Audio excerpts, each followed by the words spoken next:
أعوذ بالله من الشیطان الرجیم بسم الله الرحمن الرحیم ډیر سټوډنټس تاسو ټیچر انجینیر کلیم الله ډایریکټر برایټ فیوچر انسټیټیوټ بډخیلا ملکن نه حاضر یم تاسو سره د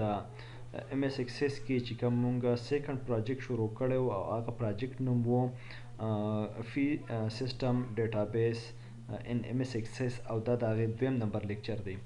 په اولنی لیکچر کې مونږه سټپ نمبر 1 کړو او په سټپ نمبر 1 کې مونږه تاسو کته شي چې دلته مونږه 15 دغه جوړ کړی وو ټیبلز. اوس په سټپ نمبر 2 کې مونږ دا کار کوو چې په دې مین منیو ټیبل باندې ما کلیک کړله او دلته زه راغلم کریټ ته او د کریټ نه بعد چې کوم دی دلته رالم کویری ویزرډ ته. په کویری ویزرډ کې چې دی هغه ما ورکړله کویری ویزرډ ته رالم او دا پې کو سمپل کویری ویزرډ دلته مې ټول فیلډز چې کوم دي دا راواړوله دا مې نیکسټ کړه نیکسټ مې کړله او دا مې فینش کړله. اوس تاسو وګورئ دلته د مین دغه مین مینیو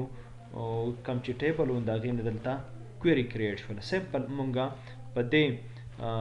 سټپ نمبر 2 کې دا کار وکړو چې په دې کې مونږه د مین مینیو ټیبل باندې کلیک کړله بیا مین مینیو ټیبل باندې چې مې کله کلیک کړه نو د هغې نه بعد زه کویری ویزرډ ته لاړم او هغه سمپل کویری ویزرډ اوکې ټول فیلډز چې کوم دی هغه ما دلته راواړول نیکسټ نیکسټ او فینش. دا چونکې مونږ دوه جوړ کړله دا بل دویم چې دی ما تاسو صرف د پریکټس لپاره وښوله دا به زه دوباره دلته نه راشم او دلته نه به دا بلکې په دې باندې به کلیک کړم او د کیبورډ نه به ډیلیټ بټن پریس کړم دا به زموږ سره پرمننټلی ډیلیټ شي بلکې دا به کټ کړم.